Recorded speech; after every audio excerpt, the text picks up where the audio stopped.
नमस्कार दोस्तों, welcome to SG sociology. आज हम बात करने वाले हैं इमाइल दुर्खिम की famous book the division of labour in society के बारे में। इस बुक में उन्होंने सामाजिक एकता के बारे में बताया है कि किस समाज में किस प्रकार की एकता थी, किस तरह वो संगठन बना के रहते थे। और दूसरी चीज़, इन्होंने इस बुक में ये बात करी हुई है कि प्रत्येक तरह के समाज में, चाहे वो प्राचीन समाज हो चाहे वो विकसित समाज हो, उन दोनों ही समाजों में किस प्रकार के श्रम विभाजन पाए जाते थे। तो आज की इस वीडियो में हम इन दो चीज़ों के बारे में जानेंगे। तो चलिए शुरू करते हैं। तो सबसे पहले एक बार आप शॉर्ट में देख लो चीज़ों को कि आज की इस वीडियो में हम पढ़ने क्या वाले हैं। देखो, इमाइल दुर्खिम की एक famous book the division of labour in society, इसको इन्होंने 2 खंड में लिखा है, यानी कि 2 भागों में ये बुक लिखी गई है। पहले भाग में उन्होंने किस बारे में बात करी हुई है? सामाजिक एकता का एनालिसिस किया है या विश्लेषण किया है।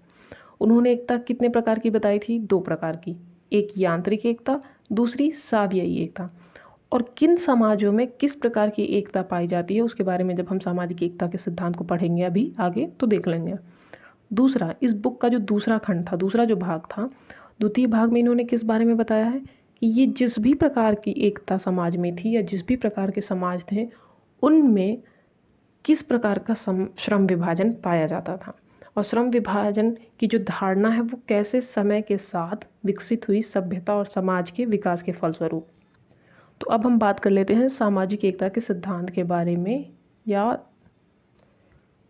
उनकी बुक के प्रथम खंड के बारे में। तो सामाजिक एकता का सिद्धांत उन्होंने अपने बुक डिवीज़न ऑफ लेबर के प्रथम खंड में दिया था। उसमें उन्होंने क्या बताया था कि सामाजिक एकता 2 प्रकार की होती है। एक होती है यांत्रिक एकता, जिसे कि हम मैकेनिकल सॉलिडेरिटी कहते हैं, और दूसरी होती है सावयवी एकता, जिसे हम ऑर्गेनिक सॉलिडेरिटी कहते हैं इंग्लिश में। यांत्रिक एकता का तात्पर्य, उसमें क्या होता है? एक रूपता होती है, ज़्यादातर समानताएं होती हैं लोगों के सोचने में, रहन सहन में, खान पान में, जीवन यापन में। तो यहाँ पे एक रूपता पाई जाएगी। और दूसरा क्या है? सावयवी एकता। सावयवी एकता की विशेषता क्या है? उसमें विभिन्नताएं पाई जाती हैं। ठीक, तो ये चीज़ आपको क्लियर हो गई ना कि इमाइल दुर्खिम ने 2 प्रकार की एकता बताई है, यांत्रिक एकता, सावयवी एकता। किस में बताया उन्होंने? डिवीज़न ऑफ लेबर बुक में, उसके प्रथम खंड में। देखो, 2 तरह के समाज थे। पहला पुराना ज़माना था, आदिकालीन समाज, ठीक है। उसके बाद आदिकालीन समाज से धीरे धीरे विकसित होते हुए आधुनिक समाज आया। तो यांत्रिक एकता आदिकालीन समाज से जुड़ी हुई है और सावयवी एकता किससे जुड़ी हुई है? मॉडर्न ज़माने से। आदिकालीन समाज कैसा होता था? लोग समूहों में रहते थे, छोटे ग्रुप होते थे, उनका संगठन छोटा होता था और उनकी आवश्यकताएं भी थोड़ी ही होती थी। भोजन, कपड़ा, मकान। किसी को डॉक्टर नहीं बनना है, किसी को इंजीनियर नहीं बनना है, किसी को साइंटिस्ट नहीं बनना है, किसी को इकोनॉमिस्ट नहीं बनना है। सब बस जीवित रहें, जीवन निर्वाह के लिए जीवन था, समूह में रहें और समूह को सुरक्षा प्रदान करें। बस इतनी ही उनकी आवश्यकताएं थी। मतलब उनकी आवश्यकताएं भी कम थी यांत्रिक एकता वाले समाज में, आदिकालीन समाज में। तो इसमें क्या होता था? सबकी आवश्यकताएं सेम थी, सबके आर्थिक, मानसिक, कार्य, जीवन का ढंग, आचार विचार, धारणाएं, सब में बहुत ज़्यादा भिन्नता नहीं थी। सबको ही खाना खाना है, सबको ही समूह में रहना है, सबको ही सोना है, इसी तरह का जीवन था। तो विभिन्नता ना होने के कारण सबके, जितने भी लोग वहाँ पे थे, सब एकमत होकर एक ही तरह के विचार से जीवन यापन करने लगे। तो उन्होंने क्या सोचा कि जब सब एक ही साथ रह रहे हैं, एक ही तरह से सोच रहे हैं, तो कुछ नियम कानून बना लेते हैं कि इन चीज़ों को हम करेंगे, इस तरह हम अपना रीति रिवाज रखेंगे, इस तरह की हमारी परंपराएं होंगी। तो जनता का जो जनमत था वो इतना प्रभावशाली हो गया, ज़्यादातर लोग उसमें जुड़े हुए थे। सामूहिक चेतना की, जैसे हमने पिछली वीडियो में बात करी थी, तो सामूहिक चेतना का इतना प्रभाव पड़ा कि वहाँ पे एक इंडिविजुअल क्या सोचता है उससे कोई फ़र्क नहीं पड़ता। ज़्यादा से ज़्यादा लोगों ने मिलकर कुछ नियम कानून, परंपराएं, रीति रिवाज, धारणाएं बना दी हैं। अब उसी के अनुरूप इसमें, इस सोसाइटी में, इस समाज में जितने भी लोग हैं उनको व्यवहार करना है। तो एक व्यक्ति का खुद का, उसका व्यक्तित्व क्या है, उसका खुद का अस्तित्व क्या है, वो मिट जाता है। कौन से समाज में? यांत्रिक एकता वाले आदिकालीन समाज में। वहीं दूसरी तरफ अगर हम बात करें सावयवी एकता के बारे में, ऑर्गेनिक सॉलिडेरिटी में क्या होता है? जैसे ये धीरे धीरे धीरे धीरे डेवलप होते जाता है, समूह विकसित होता है, वहाँ की सभ्यताएं विकसित होती हैं, लोग बढ़ते हैं, धीरे धीरे क्या होता है, इससे जनसंख्या बढ़ना शुरू हो गया। जनसंख्या बढ़ी, परिस्थितियाँ बढ़ी, लोगों की आवश्यकताएं बढ़ी, तो क्या हुआ, समूह को श्रम विभाजन की आवश्यकता पड़ी। जब लोगों की संख्या ज़्यादा हो जाएगी, सबकी आवश्यकताएं अलग हो जाएगी, इच्छाएं अलग हो जाएंगी, तो वहाँ पे श्रम विभाजन की आवश्यकता होगी। तो आधुनिक समाज आते आते लोगों की जो आवश्यकताएं थी, जनसंख्या थी, विचार थे, वो धीरे धीरे भिन्न भिन्न होने लगे, बढ़ने लगे। तो उस स्थिति में लोगों ने अनुभव किया कि श्रम विभाजन की आवश्यकता है। श्रम विभाजन के फलस्वरूप क्या होता है, कार्यों का विशेषीकरण हो जाता है। मान लो ये सोसाइटी है और ये कौन सी सोसाइटी है, मॉडर्न सोसाइटी, आधुनिक समाज है। क्योंकि हम बात कर रहे हैं सावयवी एकता की, तो सावयवी एकता में क्या हुआ, बहुत सारे लोग थे, सबकी अलग अलग सोच थी, अलग अलग विचार थे, अलग अलग आवश्यकताएं थी। तो लगा कि इतने सारे लोगों को खिलाने के लिए बड़े पैमाने पे क्या करना पड़ेगा, उत्पादन कार्य प्रारंभ करना पड़ेगा। खेती करो, मजदूरी करो। फिर धीरे धीरे लोगों ने मिलजुल के कार्य करना शुरू किया, खेती करी, पशुपालन किया, या जो भी चीज़ें विकसित होते गई सभ्यता के साथ वो करना आरंभ किया। तो उसी से निर्माण हुआ श्रम विभाजन का और कार्यों के विशेषीकरण का। जो खेती कर रहा है वो किसान में चला गया, फिर कपड़े पहनने के लिए दर्जी, चप्पल जूतों के लिए मोची हो गया। इसी तरह धीरे धीरे विभिन्न कार्य होते गए और उनको करने में लोग निपुण होने लगे। तो इससे क्या हुआ, एक ही व्यक्ति निरंतर एक ही प्रकार का कार्य करने लगा। मान लो जो किसान है वो किसानी कर रहा है, जो बढ़ई है वो बढ़ईगिरी कर रहा है, जो मोची है वो मोचीगिरी कर रहा है, जो दर्जी है वो अपनी दर्जीगिरी कर रहा है। तो करते करते एक ही व्यक्ति निरंतर एक ही प्रकार का काम करने लगा। मान लो ये अपना काम कर रहा है, ये अपना, ऐसे सब बट गए।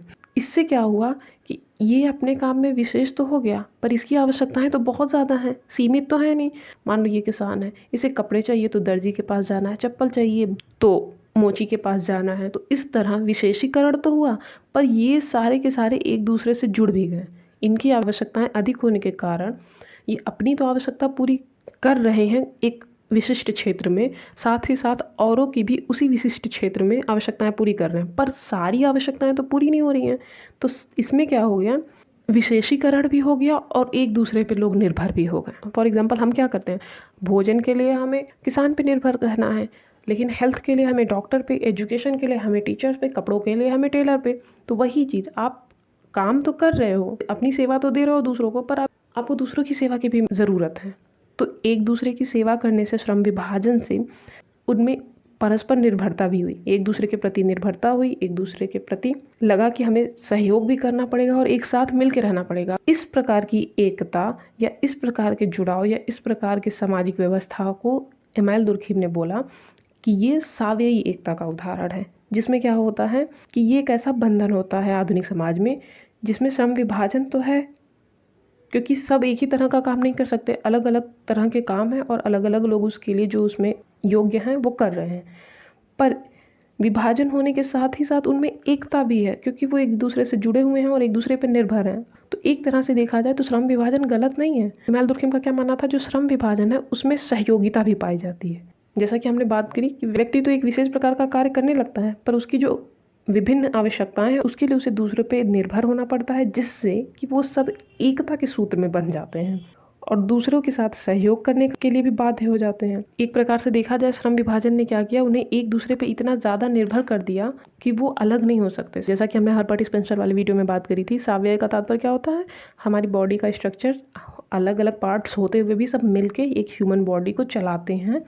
इसीलिए दुर्खिम ने भी इस एकता को जो आधुनिक समाज में पाया जाता है उसे सावयवी एकता इसीलिए कहा, क्योंकि जैसे हमारे बॉडी पार्ट्स हैं, हाथ पैर, आँख, नाक, मुंह, पेट, सबके अलग अलग कार्य हैं, पर सब एक दूसरे से अलग नहीं है। अगर अलग हो जाए, हाथ काट के आप रख दो, कर लेगा आप, नहीं करेगा। आंखें निकाल के रख दो, देख ले पूरी समाज को, नहीं देख सकता। पर वो जब बॉडी के साथ जुड़ा हुआ है तो वो देख भी रहा है, उसके हाथ काम भी कर रहे हैं, भोजन पेट में जा रहा है, पच रहा है, पैर चल रहे हैं। तो विशेषीकरण तो है, आँख सिर्फ देखने का काम कर सकती है, सुनने का नहीं, कान सिर्फ सुन सकते हैं, खाने का काम नहीं। पर ये सब मिल के एक साथ श्रम विभाजन होते हुए भी, विशेषीकरण होते हुए भी एक दूसरे से अत्यधिक घनिष्ठ रूप से संबंधित हैं और एक साथ जुड़े हुए हैं और एक दूसरे पर निर्भर करते हैं। इसीलिए इसे इमानुएल दुर्खिम ने सावयवी एकता का नाम दिया है। तो प्राचीन समाज में कौन सी एकता पाई जाती थी, यांत्रिक एकता। उसमें विभिन्नता नहीं होती थी, सब एक साथ मिलजुल के ही रहते थे, एक ही तरह का, एक ढर्रे पे चल रहे हैं। और आधुनिक समाज में कौन सी एकता होती थी, सावयवी एकता। सावयवी एकता से आप समझ सकते हो, बॉडी का स्ट्रक्चर, एक अलग अलग पार्ट है, एक दूसरे से जुड़े हुए हैं, मिलके काम कर रहे हैं, तो विभिन्नता में एकता है। तो श्रम विभाजन बटे हुए हैं पर एक दूसरे पर निर्भर होने के कारण एक साथ मिलकर एकता में रह रहे हैं। तो हमने सामाजिक एकता के दो स्वरूप यानी यांत्रिक एकता और सावयवी एकता के बारे में बात कर ली। पर कोई भी समाज आप उठा के देख लो, प्राचीन से लेके आधुनिक में, ऐसा तो है नहीं कि किसी भी समाज में कभी अपराध नहीं हुए हैं या अपराधी प्रवृत्ति के लोग नहीं वहाँ पे रहे हैं। उसके पीछे के कारण सामाजिक भी हो सकते हैं, व्यक्तिगत भी हो सकते हैं, पर अपराध तो होते ही होते हैं हर समाज में। तो हर समाज में, हर एकता में, हर एक संगठन में जो अपराधी प्रवृत्ति है उसको रोकने के लिए कोई ना कोई प्रकार का कानून बनाया जाता है। तो दुर्खिम ने बताया है कि ये जो दो प्रकार की एकता थी उसमें अपराधों को रोकने के लिए दो प्रकार के कानून बताए। एक विशेष प्रकार की वैधानिक व्यवस्था के बारे में बताया। यांत्रिक एकता की अवस्था में समाज में कौन सा कानून व्यवस्था था? दमनकारी व्यवस्था। और सावयवी एकता वाले समाज में कौन से प्रकार का कानून था? प्रतिकारी। अब देखो, दोनों ही प्रकार के कानून में अंतर बस इतना है कि ये जो है आदिकालीन समाज से जुड़ा हुआ है, प्राचीन तरह के समाजों से जुड़ा हुआ है। तो प्राचीन समाज में कोई व्यक्ति है, उसके प्रति कोई अपराध कर रहा है, वो मैटर नहीं करता। मैटर ये करता है कि जब लोग समूह में रह रहे हैं, एक साथ उनकी सारी चीज़ें, उनके कार्य, उनके विचार मेल खा रहे हैं, तो सामाजिक जो जनमत है, वो परंपरा है या जो रीति रिवाज है या जो सामूहिक इच्छाएं हैं, उसके विरुद्ध यदि कोई कार्य कर रहा है तो उसके लिए दंड दिया जाएगा। देखो यहाँ पर लिखा हुआ है, सामाजिक इच्छा के विरुद्ध कार्य के लिए दंड, यानी दमनकारी कानून आदिकालीन समाज में पाया जाता था। और इसमें क्या होता था कि किसी व्यक्ति के विरुद्ध यदि कोई अपराध हुआ है, उसकी क्षतिपूर्ति इम्पोर्टेंट नहीं है, कुल मिला जुला के सामूहिक इच्छाओं के विरुद्ध जो कार्य हो रहे हैं उनको दंड दो, ताकि समाज में, संगठन में एक नैतिक संतुलन बना रहे और सामूहिक इच्छा की पुनः स्थापना हो सके। अब हम बात कर लेते हैं दूसरी टाइप यानी सावयवी एकता में पाए जाने वाले कानूनी व्यवस्था के बारे में, जिसके बारे में दुर्खिम ने बताया है। तो जैसे जैसे यांत्रिक एकता से चीज़ें बदलती गई और सावयवी एकता में समाज ने एंट्री ली, उसी प्रकार कानून व्यवस्था भी धीरे धीरे दमनकारी से प्रतिकारी अवस्था में आ गई। प्रतिकारी कानून व्यवस्था का तात्पर्य यह है कि यहाँ पे सामूहिक इच्छा के विरुद्ध कार्य के लिए दंड देना कोई खास इम्पोर्टेंट रहा नहीं। इसमें क्या हुआ था कि हर एक व्यक्ति की अपनी अलग इच्छाएं, अलग विचार, अलग विभिन्नताएं, योग्यताएं होने के कारण व्यक्तिगत स्वतंत्रता बहुत ज़्यादा इम्पॉर्टेंट हो गई। समूह क्या कर रहा है वो थोड़ा नीचे हो गया, गौड़ हो गया, प्राथमिक रूप से कौन ऊपर हो गया? व्यक्ति की स्वतंत्रता। तो यहाँ पे अपराध का तात्पर्य क्या हुआ? ऐसा नहीं है कि पूरे समाज के नियम कानून के लिए, नहीं। अगर किसी व्यक्ति को कोई हानि हुई है तो जिसने वो हानि की है, जिसके द्वारा वो अपराध किया गया है या जिसके द्वारा इस व्यक्ति को हानि पहुँचाई गई है या क्षति पहुँचाई गई है, वो व्यक्ति इसकी क्षतिपूर्ति करे। अगर चोरी की गई है तो उसके पैसे इसे वापस किए जाएं। तो व्यक्ति के विरुद्ध कार्य के लिए दंड की व्यवस्था प्रतिकारी कानून में आ गई थी। और एक चीज़ आप याद रखो कि ऐसा नहीं है कि ये कोई नए तरह का कानून व्यवस्था या नए तरह की एकता के बारे में दुर्खिम ने बताया। ऐसे पहले भी बहुत सारे विचारकों ने बताया हुआ है, जिसमें से आप मान सकते हो प्लेटो, अरस्तु, Adam Smith, Saint Simon, Kant, Spencer, सब ने इसके बारे में बताया हुआ है कि पहले कैसी व्यवस्था थी, कैसे समाज में समूह रहते थे और किस प्रकार वहाँ पे अपराधों के नियंत्रण के लिए व्यवस्थाएं होती थी। पर दुर्खिम ने अपने सिद्धांत को एक नए रूप में प्रस्तुत किया है और इसकी सत्यता को सिद्ध करने के लिए उन्होंने किस पे जोर दिया? सामाजिक तथ्यों पर और तथ्यों के आंकड़ों के एकत्रीकरण के द्वारा उन्होंने अपने सिद्धांत को क्या किया? सुदृढ़ किया और वैज्ञानिक स्तर पर पहुंचाया। तो हमने बात कर ली प्रथम खंड यानी सामाजिक एकता के विश्लेषण के बारे में। दो प्रकार की एकता उन्होंने बताई है और दो प्रकार के ही कानून व्यवस्था जो किस समाज में किस तरह पाई जाती थी उसके बारे में बात कर ली। अब मैं आपको थोड़ा सा बता दूं श्रम विभाजन के बारे में। जो division of labour in society का सेकंड खंड है या दूसरा जो भाग है, उसमें उन्होंने किसके बारे में बताया है? सामाजिक श्रम विभाजन की धारणा के बारे में, कि सामाजिक जो श्रम विभाजन है कि तुम ये काम करोगे, मैं ये काम करूँगी, ये कैसे विकसित हुई टाइम के साथ। जैसे जैसे सभ्यताएं विकसित हुई, समाज विकसित हुआ, जनसंख्याएं बढ़ी, लोगों के सोच विचार, नज़रिया, चीज़ों को देखने का, प्रत्येक चीज़ें जब बदली, विकसित हुई, तो श्रम विभाजन का भी तरीका बदला। श्रम विभाजन को दो तरह से उन्होंने समझाया है, एक तब और एक अब के आधार पर। तब का तात्पर्य आप क्या लगा रहे हो? प्राचीन समाज में जब कौन सी एकता थी? यांत्रिक एकता थी। तो वहाँ पे श्रम विभाजन कैसे था? देखो, आवश्यकताएं कम थी, जैसे हमने बात करी, लोग कम थे, बस खाना, पालन पोषण करना, इतनी ही उनकी आवश्यकताएं थी। जीवन निर्वाह, बेसिक जो नीड्स होते हैं, सर्वाइवल नीड्स, बस उतने थे।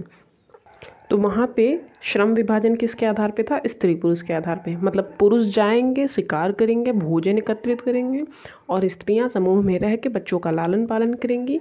तो ज़्यादा कुछ श्रम का विभाजन करने की ज़रूरत ही नहीं पड़ी। बहुत लिमिटेड वर्क थे, लिमिटेड उनकी ज़रूरतें थे, तो लिमिटेड वो लोगों का श्रम विभाजन भी था। दूसरा, तब की बात हमने कर ली, तब मतलब प्राचीन टाइम में, पुराने समय में।